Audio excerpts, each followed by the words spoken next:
It's time we got our feet wet in Apple's Final Cut Pro. Now, I can't think of any better way to get started than to introduce you to the interface, because I'll tell you what, we're going to be spending a whole lot of time staring right at that. So let's start in the upper left and work our way around. What do you say? In the upper left, right up here, are your libraries. Now, you can use this option right here to collapse that if you need the room. Libraries hold all of our stuff, our media, audio, video, whatever it is, it's going into the elements in the library.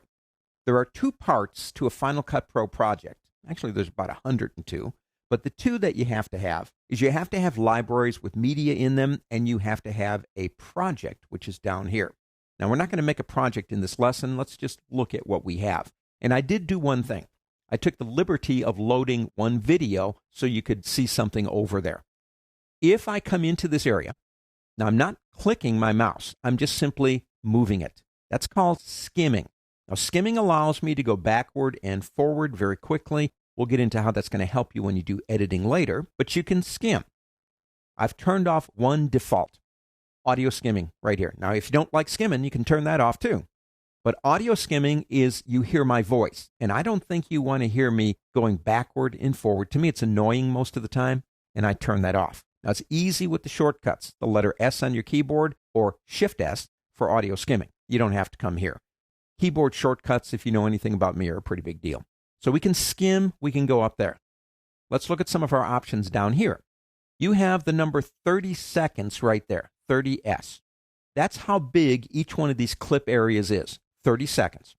If I move that, I can put them all together into one. Now, it's all still up here, but it's all in one frame. If I come down here, I can take it all the way to 1/2 of a second, and that's a lot of frames, I want to tell you. Let's take it back to default for now. You can also, coming back over here, view it as clips or view it as a film strip, up to you. Over here, if you click, you can choose the clip height, and you can show the waveform if you want to. And I'll leave that off for now. Over here in the viewer, you have some options for editing over here, transform, crop, distort. We'll talk about those as the chapters go on. We can play it right here. Now, if I play it, the audio will come on. You also have a button over here. If I click that button, I will go to full screen, and it will automatically begin playing it in full screen. Up here, you can decide how big you want it to be. Fit is the default. Over here, you have an option that allows you to change the display. Now, the quality option, look at that. It says better quality or better performance, and you say, well, of course I want better quality. Think of it this way. It's not the final product. It's only working here. So if you like, say, for example, the way I look up there, I'm going to look even better when the product is produced because I'm choosing better performance. I'm going to leave that alone. And as a matter of fact, those are defaults. We'll talk more about these later. Let's come down over here. These options over here deal with when you've got stuff down in your timeline where you can give it a star, make it a favorite, add things. You have tools over here. This 100% is background tasks. Now, if I click that button, it will open up the background tasks right here. And you can see these are the things it does in the background, including a very important one, rendering. It's all done in the background.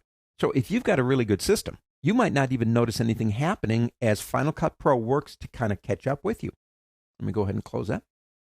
You also have a number, and that number corresponds to the time code on where I am if I skim, just like this. Scrubbing is done on the timeline. Skimming is done up there. If I click here, it will open up the audio area, so I can watch my audio. And then you have buttons over here that are going to be more active when you actually start doing things down here. But let me show you some of these things. If you click here, we can balance color, audio enhance. If you click here, you've got things like effects. You want to make your video look like 50s TV, age it, artifacts, up to you. There's a ton of things in here. There really are. If you have, and I am speaking to Mac people, aren't I? This is not an Apple and a Windows program. It's Mac only. So you should know about iPhoto and Photo Booth. I do have one image that I took. If I want to use that, I can. Your music allows you into, I love this, iTunes. And if you know anything about iTunes, I'm sure you do, you have a music area. You have a movie area. For example, that's where I got the video you're looking at. I loaded it into iTunes. Now, if you're like me, you also have movies like Avatar, As Time Goes By, Big Trouble in Little China. I can use those if I want to. But do understand one thing. Copyright These movies are not there for us to use. They're there for me to enjoy if I got a couple of minutes to watch one. But yes, it's got everything in here, everything in iTunes. I love that, including Final Cut Pro sound effects. The next button over opens up transitions. Some of these you can actually watch. You say, well, what does a black hole or a band or a bloom, what does it do? Just come over to it and skim across it. You don't have to drag, just move your mouse. Now, you won't see trees and mountains, but you will see your video clips. Up here, titling. Some of these are pretty intense, I want to tell you. And some are static. Over here, you have generators, even things like placeholders. Over here, you have themes. And some of these are actually pretty interesting. You will insert your own images or videos into those places and change the theme.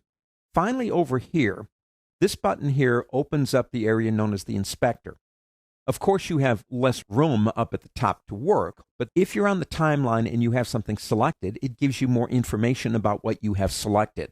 For example, some of these themes allow you to add images. We could click on my video and actually balance the color, and it would give me the information to do that up in that window. If I don't need it, I usually just go ahead and do this and close it. The last button over here allows me to share. For example, what are you doing, Andy? I'm making a DVD. Well, when I'm done, click DVD, and I'll show you how to set these up in preferences. It's kind of like the last thing you do. But notice how we can multi-purpose this. We can take one video, one movie, and put it into all kinds of different formats. You do have some other options down here, but they don't come alive until we create a project. So we'll save those for another lesson. I think we've done enough for now.